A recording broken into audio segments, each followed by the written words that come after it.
अब मुनासिब नहीं लगता। भाभी आप कर लें अगर आपको पैसे चाहिए तो। कोई पैसे वैसे नहीं चाहिए मुझे। तो फिर आपको इतना एतराज क्यों हो रहा है? चुप रहो। और सुनो, तुमने ये कुछ ज्यादा ही शॉपिंग नहीं कर ली?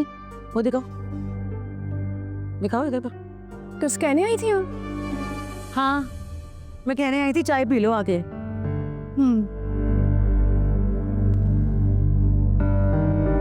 ये तो बहुत खुश होंगी तुम्हारी शादी से। पता नहीं। जाहिर सी बात है, अब तुम्हारे जाने के बाद घर का सारा होल्ड इनके हाथ में जो आ जाना है।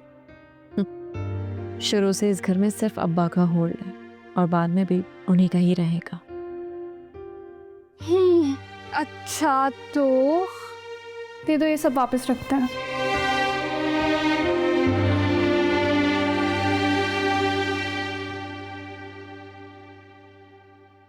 ये